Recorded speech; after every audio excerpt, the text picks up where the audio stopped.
Hey hello everyone, welcome back to the channel. अगर अभी तक आपने मेरे चैनल को सब्सक्राइब नहीं किया है तो जल्दी से चैनल को सब्सक्राइब कर दे। पार्ट की शुरुआत में हम देखते हैं कि तो अब लिन यूसन ने भी ठान लिया था कि वो नी शिगवांग को मना कर ही रहेगा।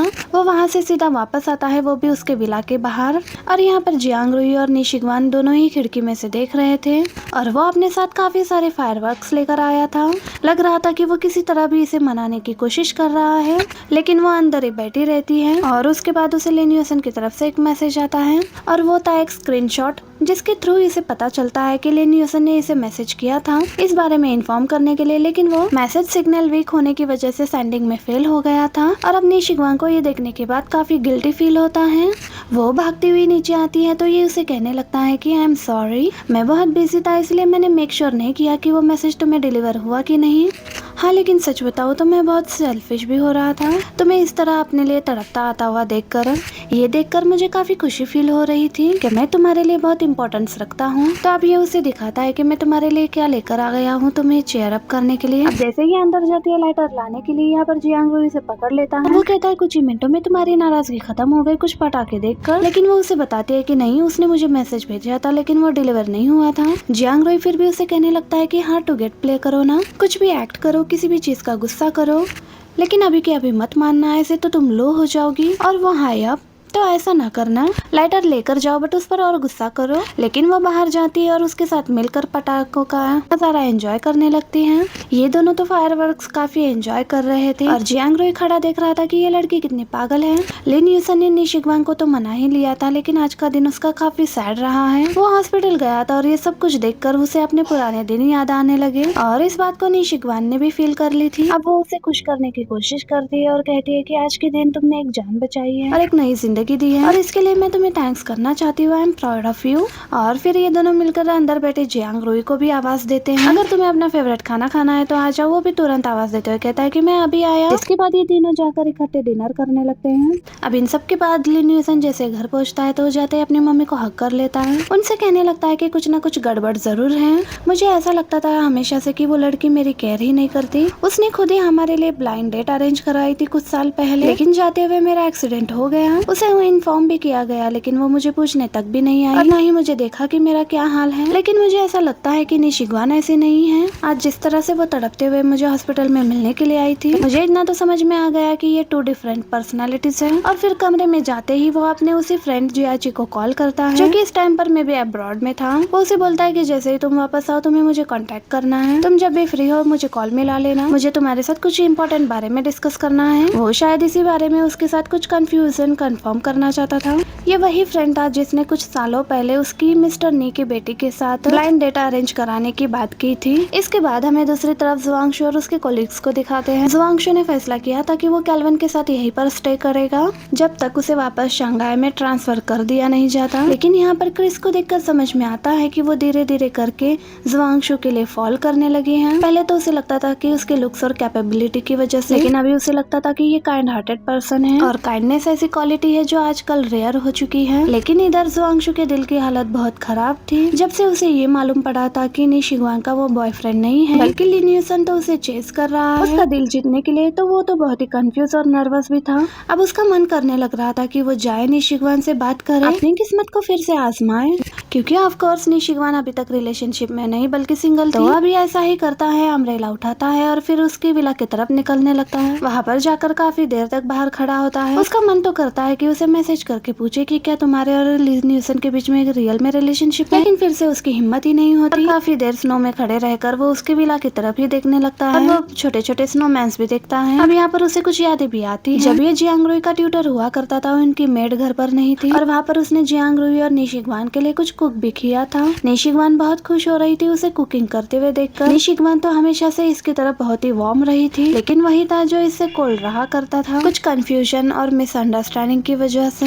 जो कि ज्यादातर रॉन्ग की तरफ से ही पैदा की गई और उसने इसका ऐसा ब्रेन वॉश किया था जिसकी वजह से जुआंगशु को लगता था कि नी शिगवान एक बहुत ही ज्यादा प्राउड लड़की है, एक बिगड़ी हुई अमीरजादी जिसके लिए जुआंगशु ऐसी चीज है जिसे वो खरीदना और जीतना चाहती है। लेकिन अब तो काफी देर हो चुकी थी, वो चाहकर भी अपने कदम आगे नहीं बढ़ा पाता। अब नेक्स्ट डे दोनों दोनों फैमिलीज इकट्ठे होते हैं और ये लोग एक जगह आउटिंग के लिए जाते हैं। यहाँ पर इकट्ठे फोटोज भी बनाते हैं और आंटी तो देख देख कर खुश हो रही थी कि निशिगवांग को कितना मैचिंग बॉयफ्रेंड मिलने वाला है। आज के दिन लिन यूसन की फैमिलीज को वापस चले जाना था, जबकि निशिगवांग की फैमिलीज का नेक्स्ट डे वापस जाने का प्लान। जाने से पहले लिन यूसन की मम्मी निशिगवांग से उसका फोन नंबर ले लेती है और कहती है तुम दोनों के बीच में जो भी है वो एक अलग बात है, लेकिन मुझे निशिगवांग बहुत पसंद है और मैं कभी न कभी इसे कांटेक्ट जरूर करूंगी। और हाँ, अपनी मम्मी को स्विट्जरलैंड जरूर लेकर हम आप लोगों को वेलकम करने के लिए बहुत ज्यादा बेचैन है। जबकि लिन यूसन यहाँ से जाने से पहले एक बार कैल्विन को देखने के लिए हॉस्पिटल आता है। यहाँ पर उसका जुआंगशु से भी आमना सामना होता है। अब जुआंगशु जब सुनता है, वो यहाँ पर वॉइस नोट सुन रहा था निशिगवांग का, तब इस वॉइस नोट को सुन के भी उसके हार्ट में पेन होने लगता है। ये वो चीज थी उसने खो दी थी और शायद उसे अब कभी मिल भी नहीं सकती थी। दूसरी तरफ निशिगवांग का बहुत मन कर रहा था वो टाइनी स्नोमैन को अपने साथ लेकर जाए, लेकिन वो उनकी फोटोज बना लेती है, वीडियोस अपने पास सेव कर लेती है, बट इन टाइनी स्नोमैन्स को ले जाने का कोई जुगाड़ नहीं बन पा रहा था। अब यही बात इसने लिन यूसन से की थी, तो वो कहने लगता है कि इनको ले जाने का क्या मतलब है, जबकि इनको बनाने वाला आर्टिस्ट ही तुम्हारे साथ जाना चाहता है। अब ये सुनते ही वो शर्मा जाती है। लिन यूसन पहुंचता है सीधा अपने नाना जी के पास। उन्हें भी पता चला था कि बहुत सालों बाद मेरी बेटी चाइना वापस आई है, लेकिन इनकी बेटी इनसे मिले बगैर ही यहाँ से वापस जा चुकी है। तो वो पूछने लगते हैं कि कितने साल हो गए, वो कैसी दिखती है, क्या वो खुश है। तो लिन यूसन बताने लगता है कि वो बिल्कुल ठीक ठाक है और हमेशा की तरह आज भी बहुत सुंदर है,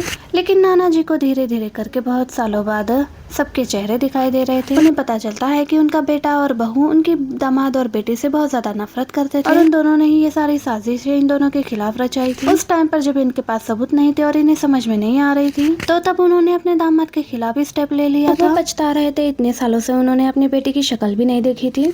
इसके बाद हमें लिन यूसन के मामू बोकाई को दिखाते हैं और यहाँ पर इसके मामा मामी यही प्लान कर रहे थे कि नेक्स्ट मंथ दादाजी की एनिवर्सरी है, तो इस वक्त ये लोग बहुत ग्रैंड सेलिब्रेशन करने की प्लानिंग कर रहे थे, क्योंकि इनको यही लगता था कि दादाजी बोकाई के बेटे को यानी यूसन के कजन को ही अपना अगला हायर अनाउंस करने वाले होंगे। बोकाई बहुत ही मीन इंसान था और इसने ही लिन यूसन के डैड को फंसाया था।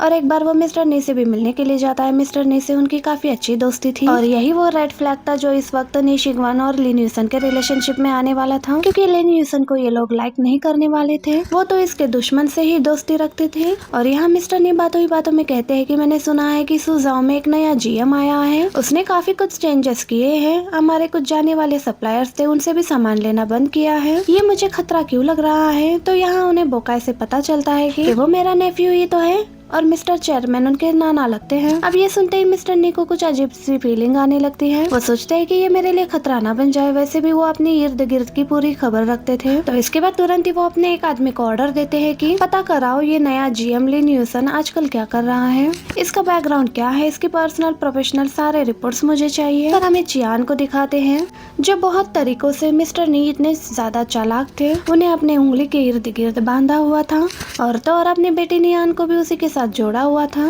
शॉपिंग तो खुद के लिए ज्यादा करती थी, लेकिन बाद में कहती थी कि आपके लिए गए हैं, ये चीज लेकर आए हैं। और वो जानबूझकर ऐसा चाहती थी कि नियान को ये अपने क्लोज रखे ताकि ये हाई क्लास में अपनी पहचान बना सके इनकी बेटी बनकर। मिस्टर नी को तो इस लेडी ने बेवकूफ बनाया हुआ था और ये हमेशा उसके जाल में फंस जाते थे।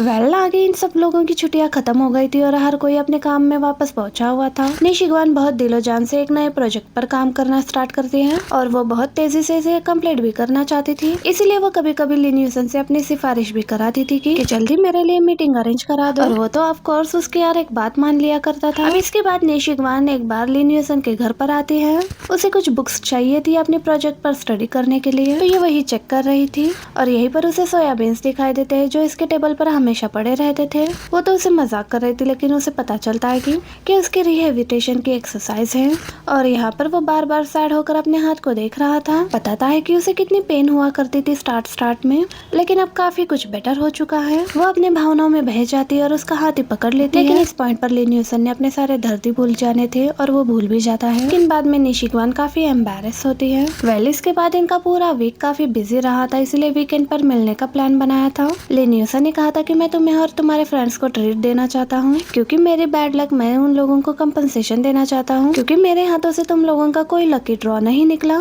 उसी टाइम पर दूसरी तरफ मिस्टर नी को दिखाते हैं हमें, उन्हें सारी रिपोर्ट अपने टेबल पर मिल चुकी थी लिन यूसन के बारे में। पता चलता है कि इसने खुद ही सिफारिश कराई और अपने आप को सुजाओ एक्सेल कराया है। हेडक्वार्टर्स छोड़ना हर किसी की बस की बात नहीं होती, तो फिर ये क्यों गया है। और थोड़ी बहुत इन्वेस्टिगेशन के बाद इसकी पर्सनल लाइफ के बारे में भी पता चलता है कि ऑफिस रोमांस की भी कुछ बातें चल रही है। इसने एक लड़की को अपने डिपार्टमेंट में शिफ्ट कराया है और आजकल उसे चेस कर रहा है और उसका सरनेम नी है। बस अब मिस्टर नी तो गुस्से में आ चुके थे और तुरंत ही अपनी बेटी को कॉल लगाते हैं और कहते हैं इस वीकेंड मुझे मिलने के लिए आओ। तो वो कहती है कि मैं नहीं आ सकती, मेरा तो अपने फ्रेंड्स के साथ कुछ डिनर वगैरह का प्लान है। पूछते हैं किन फ्रेंड्स के साथ, वो बोलती है कुछ कॉलीग्स हैं और बस ये और भी डर जाते हैं और उसे कहने लगते हैं कि तुम मत आओ, मैं ही आ जाता हूँ तुमसे मिलने। अब सैटरडे को वो सुबह सुबह ही अपने बेटे के पास पहुंच चुके थे और उसे कहने लगते हैं कि मैंने कुछ अनप्लेजेंट रूमर सुने हैं तुम्हारे बॉस ली न्यूसन के बारे में, क्या ये सच है? तो वो पूछती है कि कैसे रूमर्स? यही कि वो तुम्हें चेस कर रहा है, उसको छोड़ो, तुम उसे कभी भी यस नहीं कर सकते, ये मेरा ऑर्डर है तुम्हें अभी के अभी ये कंपनी छोड़ो, तुम्हारा कहीं और ट्रांसफर करा देता और साथ ही साथ उसके हाथ से फोन भी छीन लेते हैं। मैं इस पर मैसेज आता मिस्टर लिन का और वो नोटिफिकेशन से पढ़ लेते हैं कि आज इसी के साथ इसका डिनर का प्लान था। वो उसके साथ टाइमिंग डिस्कस कर रहा था और यहाँ पर तो निशिगवान को गुस्सा ही आ जाता है और अपने डैड से कहने लगती है कि आप जब भी आते हैं मुझसे लड़ाई ही करते हैं। और हाँ, आपको बता दूं आप मुझे क्या ऑर्डर करेंगे, मेरी लीगल कस्टडी मॉम के पास है। और अब यहीं पर मिस्टर नी ने नई कहानी शुरू कर दी थी। वो कहने लगते हैं तुम्हें पता है तुम मेरी इकलौती औलाद हो और तुम्हें पता है तुम कितनी रिच होने वाली हो, मेरा सारा कुछ तुम्हारे नाम होने वाला है, इसलिए जो शख्स तुम्हारे करीब आ रहा है हो सकता है वो तुम्हारे बारे में अच्छी सोच ना रखता हो, शायद वो लालची और वो तुम्हारे पैसे और पोजीशन के पीछे हो। लेकिन उसे ली न्यूसन के बारे में ये सुनकर बिल्कुल भी यकीन नहीं हो रहा था। तो ये कहने लगते हैं डैड वो खुद भी रिच है, लेकिन उसके डैड कहने लगते हैं कि वो रियल हायर नहीं है शेंग कंपनी का, बल्कि रियल हायर तो उसका कजन ब्रदर बनने वाला है, तुम समझा करो इस बातों को।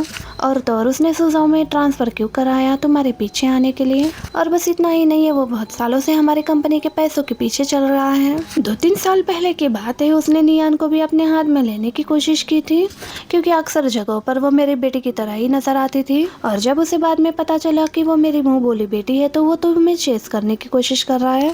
ये इतना गिरा हुआ इंसान है। ये तो उसके लिए ब्लाइंड डेट पर मिलने के लिए भी आ रहा था, लेकिन उसी रास्ते पर उसका एक्सीडेंट हो गया था। तुम्हें तो कुछ भी नहीं पता। अब ये सुनकर तो निशिगवान की हालत ही खराब हो जाती है। वो तुरंत ही भागती है और सीधा ली न्यूसन के घर के बाहर आ जाती है और आकर इससे पूछने लगती है कि क्या तुम नियान को जानते हो। तो वो बोलता है कि कौन नियान, कैसी बातें कर रही हो। तो वो कहती है कि मेरे डैड की मुंह बोली बेटी, आजकल जो उनकी मिस्ट्रेस है उनकी पहले से एक बेटी है, उसका नाम नियान है। मेरे डैड कह रहे थे कि तुम उसको चेस कर रहे थे और 2-3 साल पहले उसके साथ डेट पर भी जाने लगे थे। अब ये सुनते के साथ ही ली न्यूसन की हालत खराब हो जाती है। उसे पकड़ता है और उसे कहता है कि तुम्हें याद नहीं है हमारी पहली मुलाकात, एक पार्टी में तुम भी आई हुई थी और मैं भी आया था नाना जी के साथ, और तुमने ही फैमिली फ्रेंड से कहलवा कर हमारी ब्लाइंड डेट अरेंज करवाई थी क्योंकि मैं तुम्हें बहुत पसंद आ गया था। तो वो कहती है कि ऐसा कुछ भी नहीं है, मुझे तो याद भी नहीं है, ऑफिस से पहले मैंने जिंदगी में कभी देखा भी था तुम्हें। और बस ये ली न्यूसन के लिए बहुत बड़ा झटका था, क्योंकि इतने सालों से वो बहुत गलत एंगल से सोच रहा था। वो अपने फ्रेंड को कॉल करता है, निशिगवान का हाथ पकड़कर ड्राइव करके वो उसे उसके शहर पहुंच जाता है। अब घर के बाहर उसे बुलाता है और वहीं पर उससे पूछने लगता है कि कुछ साल पहले तुमने मुझसे बात की थी, मुझे वर्ड टू वर्ड वही सुनना है और वो भी इस लड़की के सामने। लेकिन उसके फ्रेंड को एग्जैक्ट वर्ड याद नहीं थे, तो वो कहता है कि मुझे याद है, मैं बोलता हूँ, तुम यस और नो कहना। और पता चलता है कि उसकी वर्डिंग कुछ इस तरह की थी कि एक पार्टी में तुम्हें मिस्टर नी की बेटी ने देखा है और उसने तो अपना दिल ही हार दिया है और वो मुझसे बार बार कह रही है कि मैं तुम्हारे साथ उसका ब्लाइंड डेट अरेंज करवा दूं। मैं उस ब्लाइंड डेट के लिए आ रहा था, तब मेरा एक्सीडेंट हो गया था और उस एक्सीडेंट के बाद तुमने मिस्टर नी की बेटी को कांटेक्ट किया था। मिस्टर नी की बेटी को पता चला था कि मैं काफी ज्यादा जख्मी हो गया हूँ, तो उसने मुझे मुड़कर देखा भी नहीं था। ये सुनकर नियाची कहने लगता है कि वो नियान थी, मैं उस वक्त नया नया अब्रॉड से वापस आया था और मिस्टर नी की बेटी ही वो खुद को हर जगह कहलाया करती थी। मुझे नहीं पता था कि वो मुंह बोली बेटी है। बाद में मुझे पता चला कि वो एक 2 नंबर इंसान है, बहुत गिरी हुई लड़की है। उस समय तुम्हारे साथ मैच कराने लगा था, मुझे आज तक इस बात की शर्मिंदगी है, लेकिन तुम ये सब कुछ सुनकर डिस्टर्ब हो जाते थे, इसीलिए आज तक मैंने इस बात को क्लियर करने की कोशिश भी नहीं की। क्या पता था इतने सालों बाद ये बात दोबारा से ऐसे सामने आ जाएगी। अब बस निशिगवान को कुछ भी और सुनने और समझने की जरूरत नहीं थी। ली न्यूसन तो शॉक्ड होकर रह गया था, वो कुछ भी नहीं बोलता और जाकर गाड़ी में बैठ जाता है। निशिगवान को समझ में आ जाता है कि ये कितनी बड़ी कंफ्यूजन थी। ली न्यूसन अपनी जगह काफी शर्मिंदा था। वो उससे सॉरी कहता है कि मैंने जो भी तुम्हारे साथ बिहेव किया, तुम्हारे बारे में मन में ग्रज रखा, लेकिन तुम तो वो इंसान ही नहीं थी। उसे ड्रॉप करता है उसके हॉस्टल के बाहर और खुद चला जाता है, ये कहकर कि थोड़ी देर में अकेले रहना चाहता हूँ। और बस इसी मोमेंट पर हमारा ये पार्ट यहीं पर एंड हो जाता है। वीडियो अच्छी लगे तो प्लीज़ वीडियो को लाइक एंड चैनल को सब्सक्राइब जरूर कीजिएगा। Thank you for watching, see you in the next part. Bye bye.